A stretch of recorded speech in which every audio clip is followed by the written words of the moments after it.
Today I want to go through a lot of the different predictions that are out there from Realtor.com, from Zillow, from Redfin, and even from Fannie Mae about the direction of the housing market, because some of them are in alignment and some of them are in complete disagreement.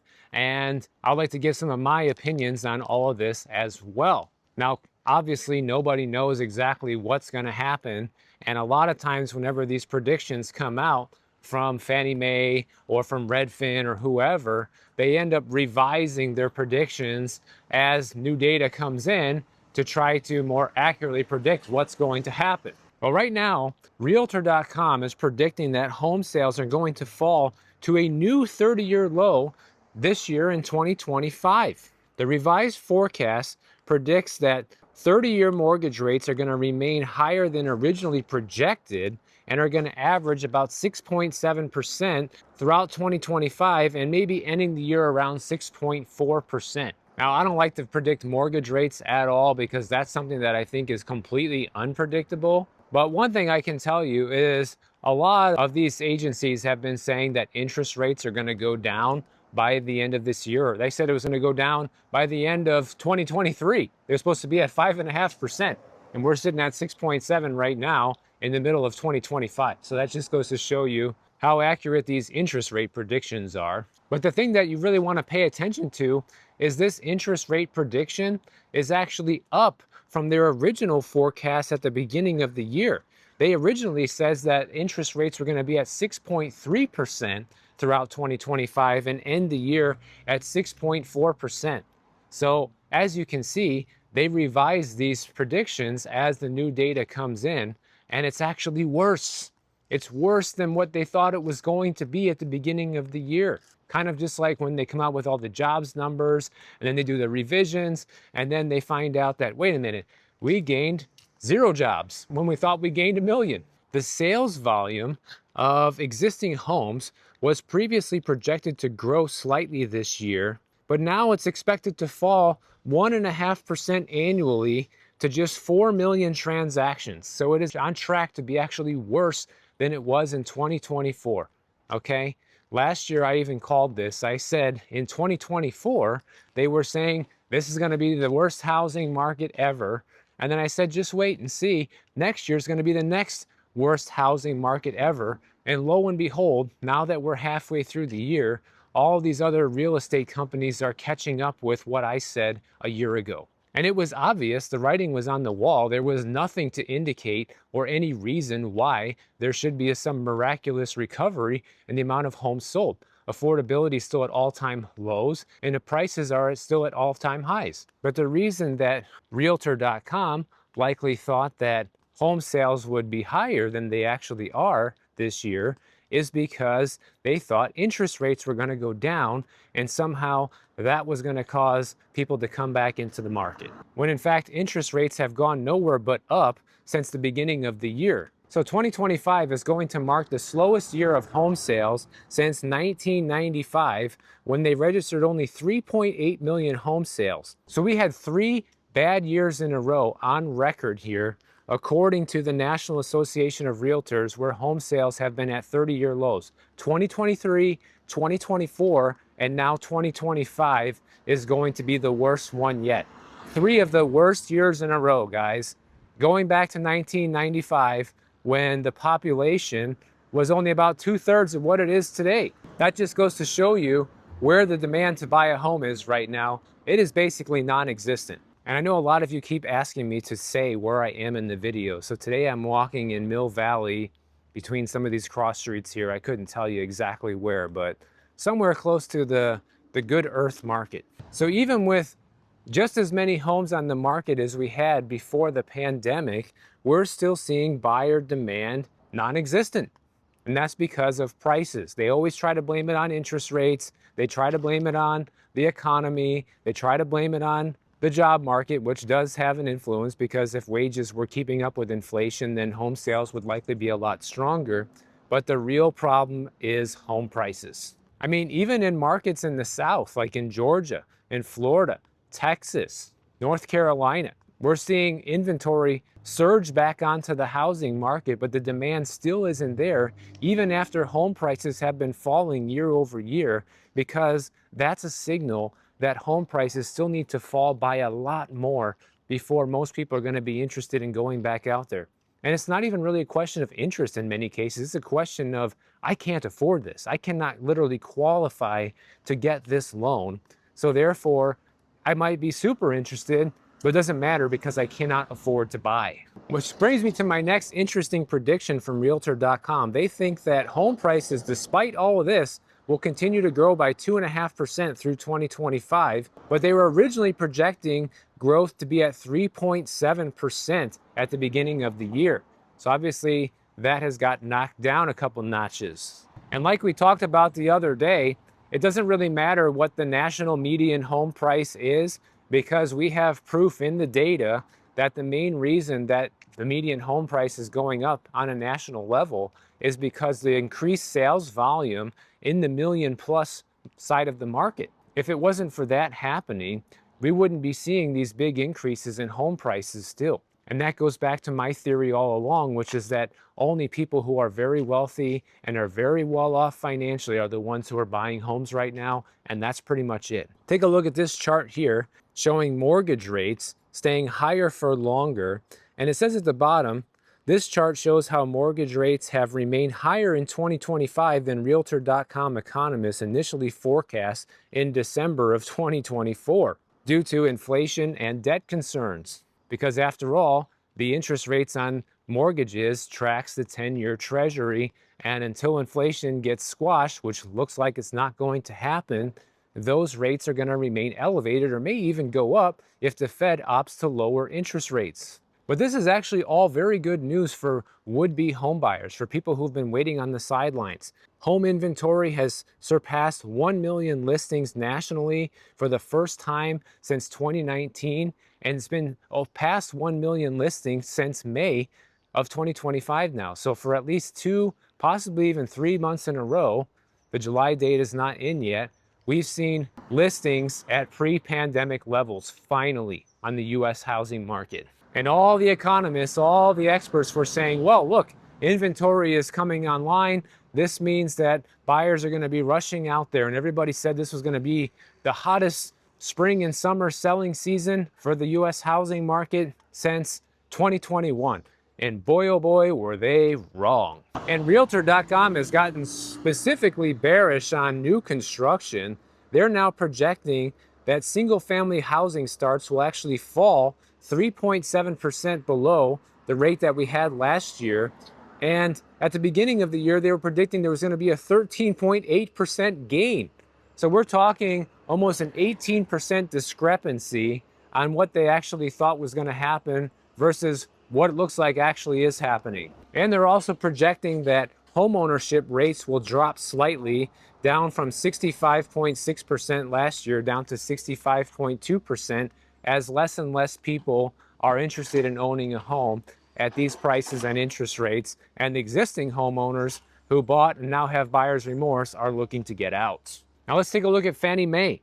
Fannie Mae expects mortgage rates to end at 6.4% this year, which is exactly the same prediction as Realtor.com. Same exact thing. And they expect interest rates on 30-year mortgages to be 6% by the end of 2026. So not really a great improvement, even if that were to materialize, which at this point doesn't look like it will. Fannie Mae also predicts that home prices are going to be up 2.8% at the end of 2025, and then it's going to slow down to going up only 1.1% in 2026.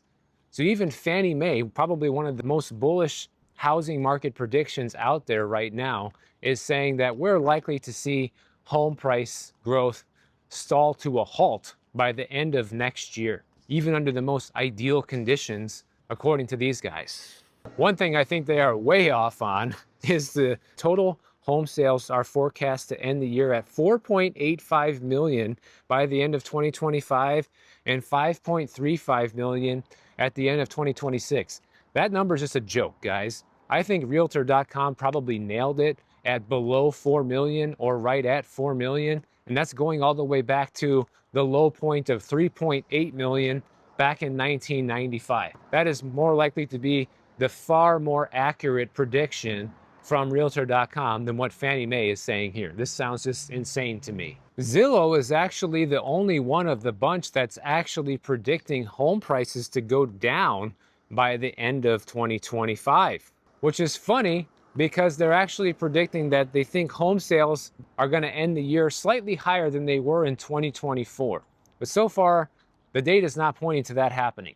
Zillow also predicts that inventory is going to continue to rise throughout the rest of the year, something I 100% agree with them with. They don't say by how much, but I would be willing to bet that we're probably going to close the pre-pandemic gap by the end of the year. Although one thing that would hurt that prediction is that typically in November and December, you see a lot of homes getting taken off the market due to the holiday season, but they come right back on the market a few months later after all the holidays are over and people start gearing up for the spring selling season next year. But Zillow is predicting that home values are going to end the year 2% below where they did a year ago. That's a big departure from Realtor.com and from Fannie Mae, who both think that home prices are going to go up by 2.5%, and Zillow saying it's going to go down by 2% by the end of the year. We're talking nationally here. Honestly, I don't even want to split hairs on that because in the end, I don't think it really matters because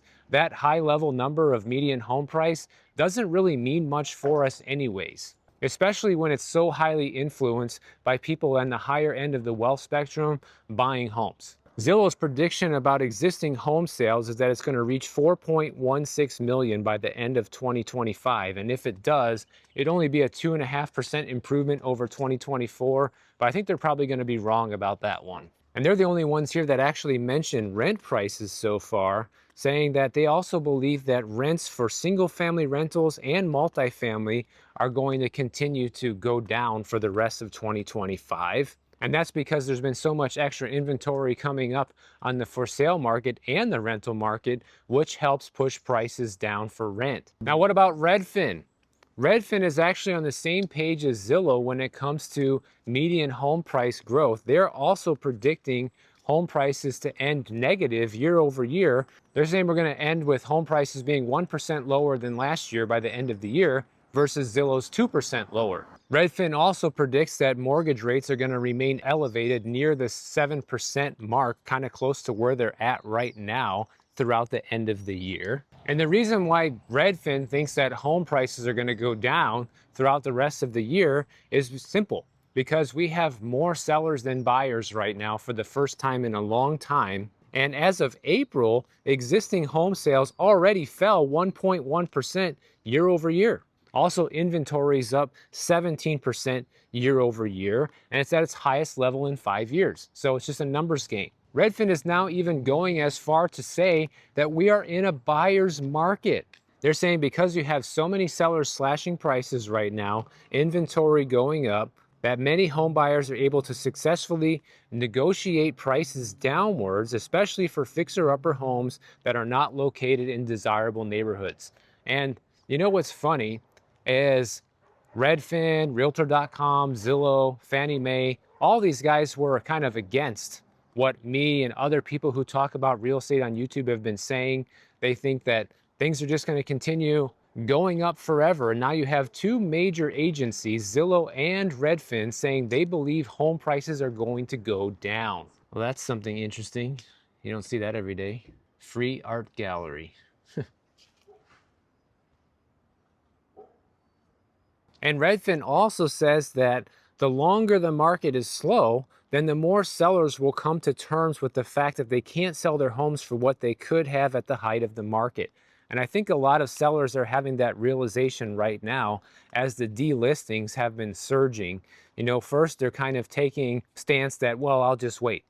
But then what they're going to find out is that prices will continue to go down and the housing market will continue to stall over the next year or two and probably regret not lowering the price and selling right now, because if they want to sell in the next year or two, will likely have to take even less than they would be able to get today. Even right now, about half of all of today's sellers are giving concessions, which is almost the highest amount on record. And this is supposed to be a strong housing market. Well, guess what? Sellers don't give concessions in strong housing markets. They even say here, which I love this line, it sounds like the writers at Redfin might be watching my videos. They say sellers should price their homes in line with the market from the start in order to avoid price drops. Wow, who else has been saying that? They even go on to say that some sellers may consider pricing slightly under comparable homes in the same neighborhood to entice buyers. Who else has said that? I've mentioned that as a sales tactic here on the channel for the last couple years. It's a great way to stand out by pricing slightly below market value and get your home sold. Don't play these Mickey Mouse games and back and forth offers and price reductions and having the house sit on the market for 6 months. Who needs that? Price it 10% below your neighbor's house and get it sold. You might even have to price it more than 10% below, especially if you're in a highly overvalued area. But most people don't listen. A lot of sellers are stubborn. They still think it's a seller's market out there. They still think we're at the height of the mania of 2022 and that somehow they're going to be able to command the highest price points on record for their house. And it's just not happening, guys. It just isn't. Those median home price figures are solely being driven by the high end of the market, which just means that you have a large amount of people buying very expensive homes. That's what's pushing up the median home price, not the fact that buyers can actually afford the median home price today. Big difference. They talked to one Redfin agent that said sellers are facing reality once their home has been sitting on the market for a couple weeks without any offers. And at that point, they're willing to seriously consider low offers and even throw in some concessions because they'd rather sell today than face the uncertainty of tomorrow, except for the ones who are delisting. One interesting thing that Redfin does talk about is they say that buying a home will become more affordable because wages are expected to rise while prices are expected to fall. Now, I guess that does technically increase affordability, but I'm sure most folks really aren't going to feel it until those two things really start to come closer together. So if their prediction is true, where home prices come down by 1% by the end of this year and wages go up by 4% at the end of this year, then theoretically, affordability is supposed to improve. But the portion of this puzzle that they're missing is inflation. Yeah, because core inflation is sitting at 3% right now. And then when you factor in what the real number of inflation probably is, closer to 6 or 7%, homes really aren't going to get more affordable in the real world. On paper, that might look like it, but for the average Joe, it's not. Redfin also thinks that mortgage rates are going to remain around 6.8% throughout the rest of the year, which is actually the highest prediction, while all the rest of them are saying that mortgage rates are going to come down to around 6.4% by the end of the year. And if we take a quick look at Reventure app, we can see that home prices are already going negative or even going flat across many states over the country. Any place that is in blue or even a light shade of blue is now showing home prices going flat or going down year over year. Even Berkshire Hathaway is throwing their hat in the bucket here to talk about where they think the housing market is going to go. They think that affordability is going to remain the #1 concern, keeping a lot of buyers out of the market, unless mortgage rates dip below 6%, which is highly unlikely to happen, even by the end of next year, according to all of the major predictions. And let's not forget, all of these companies' predictions are usually with rose-colored glasses. And even they don't think mortgage rates are going to go below 6%, at least until 2027. In fact, if inflation continues to be a major issue, we might never see mortgage rates go back below 6% ever again. But Berkshire Hathaway actually thinks that once baby boomers start selling off a lot of their real estate, once they want to downsize or move into a care facility, something like that, that it's going to cause the affordability crisis for younger generations to be even worse, because they're going to want to purchase the small starter homes that the younger generations can actually afford or want to buy, which will make it harder for first-time and lower-income home buyers to compete, which I think is an interesting theory, because it's like, okay, yeah, those baby boomers might want to buy those small starter homes, but who's going to buy their big expensive home? You know what I'm saying? Like, somebody's going to have to be there to buy that house. So I think that's also kind of a naive approach to looking at the housing market. Like, yeah, these guys are just going to have no problem selling their current house at all-time high prices, and then they're just going to swoop in and buy all the cheap houses. I don't really line up with that theory. But that's where the next part of the story comes in, because they think that many of these baby boomers are going to leave a bunch of unoccupied homes in their wake. They're not going to be able to stay unoccupied forever. They're going to have to sell these homes. Most boomers are not so rich where they're going to be able to just afford to keep that house empty and not do anything with it while simultaneously purchasing a smaller house that fits their needs. I mean, that's just not realistic. So I don't know who's coming up with this stuff, but it sounds kind of crazy to me. But one thing that you seriously have to look at from this Berkshire Hathaway story is that they believe between 13 and 14.5 million baby boomers will abandon being a homeowner from 2026 to 2036. That's already next year, guys, and then the following decade. So we're talking about potentially over 14 million people giving up on being a homeowner.